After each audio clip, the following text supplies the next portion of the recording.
You talked about making recommendations, and there's a specific situation that's happened here in Worcester County that I wanted to ask you about, not about the situation itself, but about how you would handle this. There had been an audit of the Worcester County Sheriff's Department, and I think it's a routine thing that the auditor does every few years. One of the things that it noted was that there was there was one area where in Worcester County they were using money incorrectly, but in other counties the same use was permitted. In Auditor DiNucci's report, he suggested, his recommendation was that the legislature should make those rules uniform, but that was it. Do you think that pointing out that something should be fixed is good enough, or whether it's that situation or a different one that you come across, do you think the auditor should come up with specific proposals? This is what I think is best. This is how we should do it. Well, as I said before, if the traditional role of the auditor's office is that reactive model in providing recommendations, and without the authority to actually enforce it, the auditor's opportunity to implement that change is limited. That being said, I do know that Auditor DiNucci has made many, many recommendations over his last 24 years in office, and some phenomenal recommendations that have changed state government for the better. And they do get very detailed at times. And I would say that even that recommendation, although brief, was pretty detailed, just to say, let's make it uniform. So I do think that you can be more specific, but as I said earlier, by separating out that type of performance auditing, then there is that opportunity to work in conjunction with the public manager, in this case the sheriff, to come up with the best proposal possible, and then together advocate for its passage. If you were the auditor today,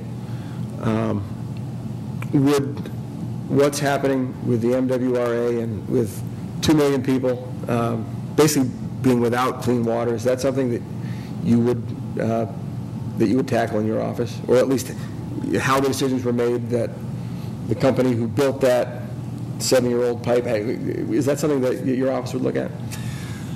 Well, it depends. It may actually fall to the Attorney General's office. It depends if there was something done that was fraudulent, or materials were known to be inadequate and still used. Then it would not be the Office of the Auditor to weigh in on.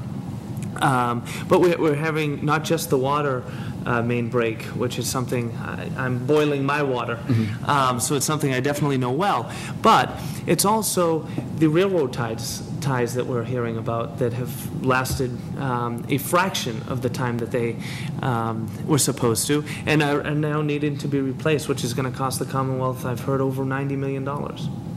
So these types of things, unfortunately, you can't tell until the horse is out of the barn.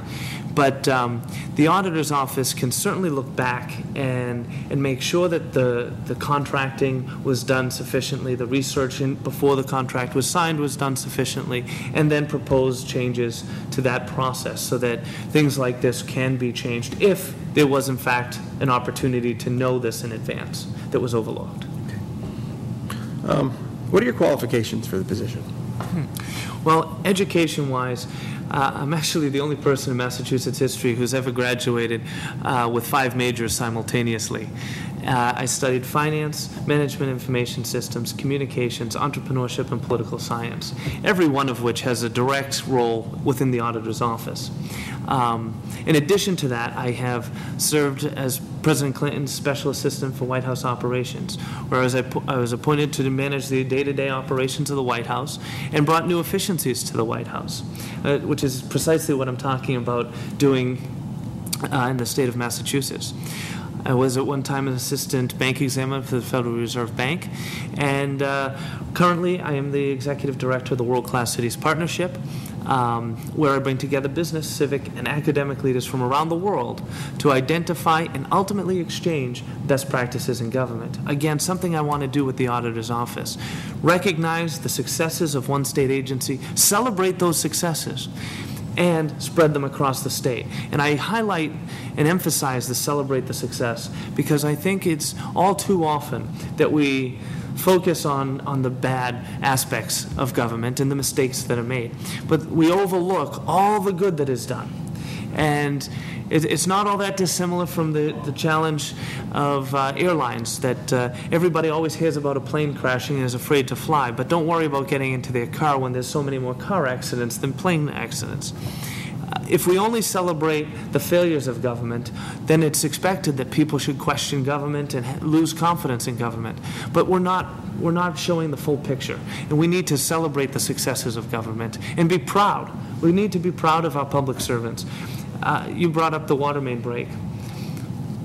I mean, what those public employees did to repair that in such a short period of time should be commended. I mean, those are people who worked throughout the night to help resolve that situation for their neighbors and for 2 million people. So those types of activities, and that's just one example, but we need to celebrate the successes in government. Can you give us an idea of what one of those successes are or have been for you as the director of the Northeastern University's World-Class Cities Partnership? In other words, you bring these cities together with businesses, what's the outcome? Sure. Well, right now we're looking at identifying best practices in using innovation as a driver of economic development and job creation. So, for instance, Israel, we're working in conjunction with City to City, which is actually another program that I'm now directing. And we're taking a group of business, civic, and academic leaders from Boston to Israel to identify best practices and what they did around their innovation districts. Israel now is the largest producer of patents per capita in the world, has the largest investment in research and development per capita in the world, and is second only to the U.S. in number of companies listed on the NASDAQ, and that was a total until recently where China has now surpassed it, but still per capita, Israel is second only to the U.S. So that's one nation with a population just about the size of Massachusetts and the landmass of New Jersey. So there's a lot to be learned. That's just one example. In Boston, we're looking at Mayor Menino, as you may remember, in his inaugural address, said that he wants to use innovation to help drive the economy in Boston. And there's the Seaport District, where he's looking at creating an innovation district. And it's under his leadership that Boston will realize these best practices, drawing from other places in the world, other places in the country, and around the expertise of individuals right here in Massachusetts.